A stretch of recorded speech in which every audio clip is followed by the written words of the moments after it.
L'échange que vous allez entendre est un entretien épistémique. Il s'agit d'une conversation asymétrique dans laquelle on s'intéresse à notre interlocuteur en lui posant des questions. Au travers de celle-ci, nous cherchons à comprendre les raisons qui motivent son avis. L'objectif principal de cette forme de conversation est de passer un moment agréable et mutuellement enrichissant. Quoi, chère dame? Comment ça va, Autochtone? Très bien, merci, et vous? Ça va, on peut se tutoyer si tu préfères. Ah, j'ai de la misère. Ok, ça marche. Aucun problème. C'est la première fois que tu viens sur le live? C'est la deuxième, je viens souvent, mais c'est la deuxième fois. La première fois, j'ai eu l'honneur de discuter avec John. Ah, super. Qu'est-ce que tu as envie de nous dire sur le sujet aujourd'hui? Moi, je parlerai pas de mes émotions, je parlerai pas de est-ce que c'est vrai, est-ce que c'est pas vrai. Moi, je vais plutôt parler de ce qu'on voit, de l'étude que j'ai faite à Ivujivik et de qu'est-ce qu'on a remarqué. À partir de là, moi, toute seule, je pourrais pas vous dire, parce que ça prend plusieurs spécialistes pour venir justement à commencer à pouvoir dire si oui ou non il y a réchauffement ou quoi que ce soit. Mais moi, je vais plus aller dans le concret de ce que moi j'ai remarqué, de ce que l'étude qu'on a essayé de faire a amené à une certaine découverte et tout ça, puis ce qui se passe tranquillement dans le nord du Québec. Mais à partir de là, je peux seulement donner des éléments. Ok, donc toi tu t'appuies plutôt sur ton expérience personnelle par rapport au réchauffement climatique. Ouais, puis ce qu'on remarque ici au Québec, effectivement. Ok, et du coup, qu'est-ce que tu remarques toi au Québec? Un grand changement du point de vue de la biodiversité dans le nord, ça c'est clair. Je reviens justement de Ivujivik, qui est le village le plus au nord au Québec.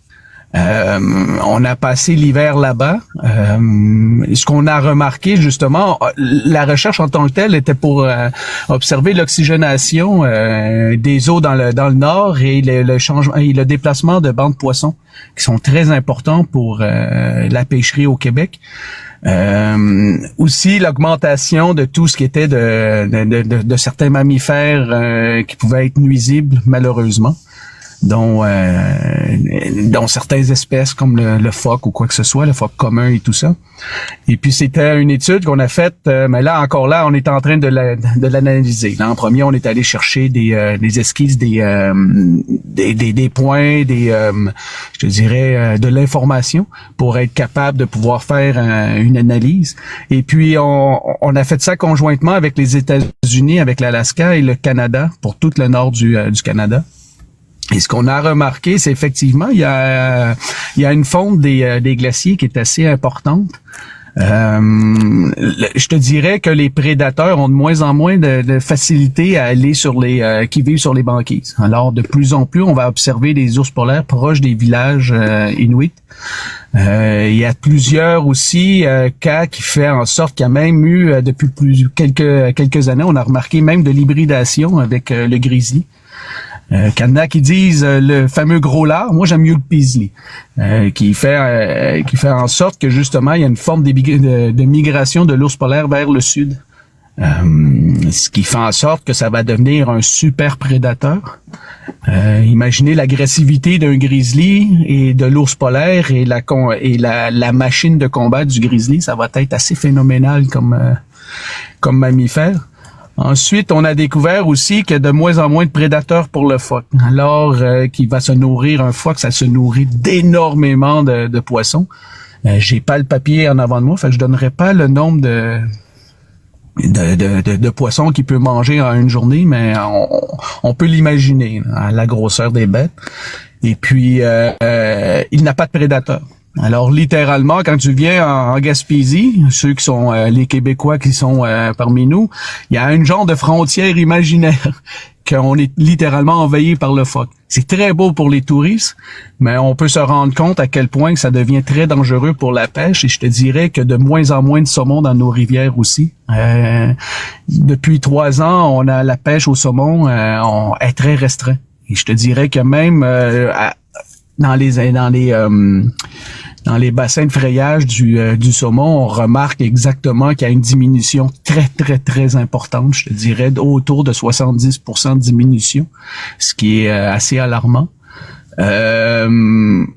Et on constate aussi les changements. Les changements pour nous, ça a toujours été. Hein. Il y a pas tant d'alarmement que ça sur le côté des différents degrés. Je dirais qu'on a de moins en moins, par contre, d'automne, et on a de moins en moins de printemps. Fait que c'est plus intense l'hiver et c'est plus intense l'été, et la diminution des deux plus merveilleuses, je te dirais, saisons diminue. Et puis on a des écarts de plus en plus. Je te dirais que pour nous maintenant, c'est normal de passer du 16 degrés à du 6 degrés le soir. De 16 degrés en après-midi et du 6 degrés. Ça, pour nous, c'est pas quelque chose de si extrême que ça. Ce qui est extrême parfois, c'est de tomber du 40 à du 10 degrés. Fait qu'il peut avoir littéralement 30 degrés de différence du soir jusqu'au jour. Alors ça, c'est plutôt... puis ceux qui viennent en vacances par chez nous, ils comprennent. Ils sont en t-shirt, ils suffoquent l'été. Le jour est rendu au soir, mais ils sont sur le bord du feu en coton ouaté. C'est littéralement ça.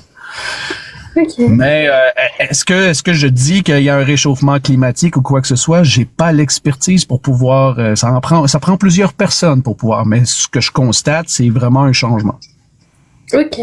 Oui, tu nous disais deux choses déjà. La première, de par tes recherches, tu constates qu'effectivement il y a des changements, en tout cas chez les espèces, chez d'autres espèces, notamment les mammifères, et voilà par des modifications de comportement aussi de certaines espèces, la fonte des glaciers. Enfin voilà, t'expliquais pas mal de choses, et t'expliquais dans un deuxième temps qu'il y avait un changement quand même au niveau des saisons, que les printemps et les automnes étaient quand même moins marqués, et qu'on était plutôt entre un été et un hiver. Exactement. Ok, ça marche. Et en fait, pour toi, ces éléments-là, tu n'en fais pas une conclusion qu'il y a un réchauffement climatique? Non, parce que ma spécialité, c'est la biodiversité. C'est pas... Pour pouvoir faire une conclusion de cette nature, il faudrait que plusieurs experts puissent utiliser une méta-analyse entre eux pour être capable d'arriver à ça. Moi, je suis pas là pour pouvoir... Puis je suis contre le côté alarmiste. C'est contre-productif pour moi. Dire il faut faire attention, il faut tout couper, il faut tout arrêter, il faut tout. Non, je suis vraiment pas là-dedans. De toute façon, ça a jamais marché. À chaque fois qu'on crie à l'alarme qu'il faut vraiment changer, le monde fait exactement le contraire. Fait fuck off. On va commencer à vivre parce que de toute façon ça sert plus à rien. Fait que c'est pas comme ça que je vois la chose. Par contre, c'est clair que avec cette étude-là, une fois qu'elle va être finie, c'est clair qu'elle va être partagée. C'est clair qu'il y en a d'autres qui le font actuellement aussi dans leur pays, qu'on voit l'oxygénation de l'eau qui diminue beaucoup aussi dans nos eaux, que le courant du Gulf Stream est de plus en plus chaud, que on a de plus en plus de prédateurs comme les grands requins blancs qui viennent justement sur les côtes du Nouveau-Brunswick et de la Gaspésie, ce qui est complètement nouveau pour nous. On pouvait en voir quelques têtes perdues, mais de là à faire qu'on peut en voir 4, 5 et plusieurs observations, ça c'est un autre fait. Alors, c'est pour ça que c'est un début, je te dirais, d'analyse qu'on va pouvoir aller porter. Ça, c'est très important. Mais encore là, moi, je peux pas dire oui, c'est ça, parce que mon ressenti, c'est comme ça. Non, j'aime mieux rester terre à terre et dire ce que j'ai remarqué, c'est ça. Ensuite, il faut encore... C'est la fin du monde. C'est la fin du monde. Bien, excuse-moi. C'est la fin du monde. On fait des entretiens un à un. Donc on passera ensuite de ton côté. Excuse-moi, autochtone. Et non, c'est pas la fin du monde. Il y a pas de problème. Pas encore. C'est moi qui m'excuse. Oui, du coup, c'est prudent ce que tu dis, autochtone, que, en tout cas, toi, tu restes un petit peu dans ton domaine d'expertise et que, enfin, voilà, est-ce que il y a des études quand même, ou est-ce que tu as connaissance d'études qui disent qu'il y a un réchauffement climatique? Effectivement. Effectivement. Par contre, j'ai pas l'expertise nécessaire pour être capable de vraiment donner mon avis là-dessus. Moi, comme que je dis tout le temps, ma spécialité, c'est la biodiversité. Fait que je vais voir le changement sur les plantes, sur les arbres, sur la nature, les changements de comportement des mammifères, le changement justement de direction des bancs de poissons qui vont se familiariser ou pouvoir, il y a même, je te dirais, l'avancement de certaines baleines dans les eaux du fleuve Saint-Laurent qui peuvent aller littéralement vers Montréal, l'eau est plus salée alors c'est littéralement c'est assez phénoménal qu'est-ce qui se passe, mais encore là, comme que je dis, je peux juste parler pour moi de faire cette analyse là de ce que je connais. Je peux pas. Est-ce que je peux lire la recherche? Effectivement, je peux la lire ou quoi que ce soit, mais j'ai pas l'expertise de pouvoir l'analyser comme il faut pour être apte à dire est-ce qu'il y a vraiment un changement climatique ou non. Il y a un changement. Ce que je vois, ce que j'analyse et ce que je fais durant le temps de ma méthode. Mais à partir de là, c'est la seule chose que je peux vraiment m'expliquer à 100%. C'est ce que j'analyse. Pour le reste, j'ai pas l'expertise pour pouvoir le dire. Ok. Tu disais tout à l'heure que voilà la fonte des glaciers notamment entraînait la migration de certaines espèces. Est-ce que ça représente un risque? Tu parlais du rapprochement des populations humaines notamment. Quelles conséquences ça peut avoir, ça? Ah, mais ça va être un combat entre la bête et l'homme, littéralement. Je te dirais que c'est moi à Iwo-Jivik, j'ai été surpris à quel point que les ours polaires pouvaient venir très très proches de l'homme. Fait qu'il y a des personnes qui surveillent et qui font le tour en motoneige. Et puis ils vont tirer en l'air pour pouvoir les faire fuir. Il y a littéralement des patrouilles. Ils ont tout le temps remarqué ça, mais que là, que ça soit aussi important, ça non. C'est d'année en année, comme qu'ils disent, c'est de plus en plus important. Et puis, ce qui est intéressant, c'est que justement, c'est que le mammifère s'adapte. On dit c'est juste l'homme qui est capable de s'adapter. Non, l'homme change son environnement pour pouvoir survivre. On dit que le mammifère s'adapte.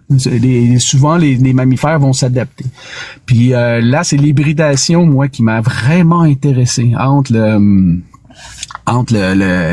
l'ours polaire et le grizzly, qui montre à quel point il y a certaines espèces qui est prêt à s'adapter.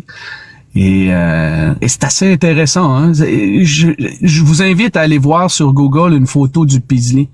C'est immense. C'est une bête. Puis c'est une bête qui est capable d'aller chasser dans le nord comme dans le sud. Alors il va y avoir de plus en plus d'espèces, je te dirais, ceux qui vont réussir à s'adapter, ça va être assez formidable. Mais pour moi, ça va être formidable. Pour ceux qui vont être en face d'eux, non. Mais ça, c'est une autre question. Ok, ça marche. Donc pour résumer, en tout cas, changement climatique, j'ai bien compris que c'était pas ta spécialité, donc tu t'avances pas trop là-dessus. Par contre, tu vois bien qu'il y a des changements, en tout cas dans les comportements animaux, de ce fait, qui se rapprochent soit de plus en plus de l'être humain, soit,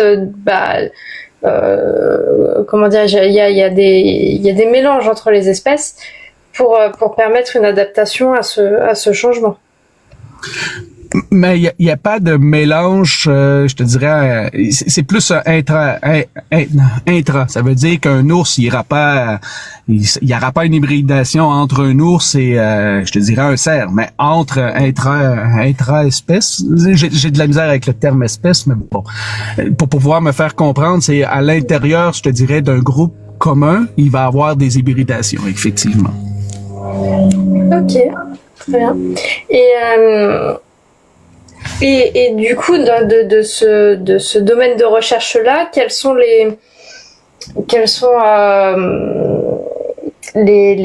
hypothèses sur la suite, sur les prochaines années, dizaines d'années, centaines d'années? on n'est pas encore rendu à mettre les hypothèses, mais sur ce qu'on a pris comme analyse, justement, il y a les bancs de poissons ont littéralement changé de façon de faire. Ce qui est moi je trouve ça merveilleux parce qu'ils changent leur façon de faire. Le poisson est pas nono, hein, il se lancera pas dans la gueule du loup. Alors il y a vraiment un changement de direction des bancs de poissons. Par contre, on remarque une diminution de l'oxygène dans l'eau. Alors justement, le poisson est assez formidable pour justement changer son déplacement. Il faut pas oublier que chaque déplacement changé, ça veut dire qu'il risque d'avoir justement la biodiversité va littéralement changer. Ce qui va apporter sûrement des changements et des grands changements. Des petits comme des grands. C'est pour ça qu'on dit tout le temps, à chaque fois qu'il y a un déplacement ou quoi que ce soit, la biodiversité va changer littéralement. Fait que ça va être une adaptation qu'il va falloir qu'on fasse. Mais on constate justement qu'il y a aussi le facteur humain, de plus en plus des microplastiques dans l'eau et tout ça qui monte de plus en plus vers le fleuve et tout ça, qui commence à être alarmant et tout ça, mais ça c'est activité humaine, c'est pas alors c'est pour ça qu'on a il y a un regard qu'il va falloir qu'on se fasse, des questionnements il va falloir qu'on se fasse, et ça me fera plaisir de vous montrer une fois les analyses faites et tout ça, de pouvoir vous montrer le résultat final. Ok, eh ben avec plaisir. J'ai une dernière question avant de me tourner vers mes collègues pour les questions à emporter. Si demain tu faisais une observation à l'inverse de celle que tu fais actuellement, tu en tirerais quelle conclusion? Ah, mais je la partagerai. Ma première réaction, ça serait de la partager. C'est clair, net et précis. Ce que je crois que j'aurais la même façon de faire qu'aujourd'hui. C'est j'irais sur place, j'irais l'étudier, j'utiliserais la méthode, puis je ferais des analyses, puis ça me ferait un plaisir de la partager. Ok, super. Je sais pas si j'ai bien répondu. Oui, je te remercie. Je vais me tourner vers Rossol d'abord, et puis Épistémique, ProGeeks et John pour les questions à emporter. Ouais, j'avais peut-être une question à emporter qui a popé à un moment donné, mais je crois qu'Autochtone y a plus ou moins répondu de son point de vue, donc je sais pas si je vais la poser. En gros, j'allais te demander, pour toi, Autochtone, comment un humain peut-il réellement observer un changement climatique qui se modifie sur plusieurs centaines d'années à hauteur de son espérance de vie de à peu près 100 ans? Très bonne question. C'est je te dirais que c'est par plusieurs analyses qui s'est faite avec le temps. C'est sûr qu'on n'a pas une grande esquisse, mais le changement se fait d'une façon. Comment je pourrais dire ça? Souvent, on dit que 1 ou 2 degrés, c'est pas si pire que ça ou quoi que ce soit. Dans le sud ou quoi que ce soit. Autochtone? Oui. Excuse-moi, c'est une question à emporter.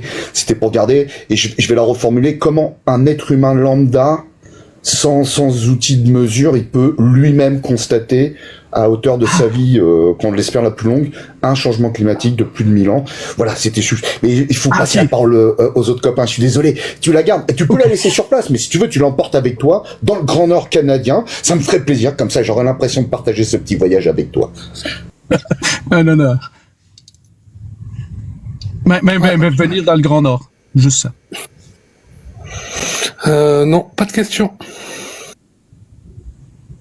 Oui, moi j'en ai potentiellement une. Tu as parlé, et tu me dis si c'est correct, tu as dit qu'il faudrait des méta-analyses pour trancher à un moment donné. Est-ce que c'est juste? De prendre un regroupement d'analyses de plusieurs personnes, effectivement. D'accord. Est-ce que tu as connaissance d'un groupe qui fait des rapports sur des méta-analyses et qui parle de ce sujet-là? Pas à ma connaissance. D'accord. Alors, fais des recherches vis-à-vis de ça, et puis volontiers si tu me fais un DM par rapport à tes recherches. Merci. Ça serait un honneur, merci. Ouais, moi j'ai aussi une question. Salut Autochtone, je suis content de te reparler. J'avais beaucoup aimé notre échange la dernière fois.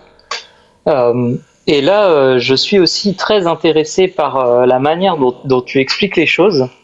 De ce que j'ai compris, en fait, tu nous fais part de choses que toi tu observes et il semblerait que tu aies une activité d'observation de la biodiversité qui soit très poussée et en même temps tu as une approche très humble, on va dire, avec beaucoup d'humilité sur qu'est-ce que tu peux déduire et inférer et généraliser à partir de ces observations, et tu dis bah voilà, moi je constate ça, mais je suis pas forcément compétent pour pouvoir dire que ça veut dire que ça, il faut en conclure ça, il faut des experts, il faut plus de monde que juste moi, et il faut que ce soit dans d'autres domaines que simplement mon domaine d'observation.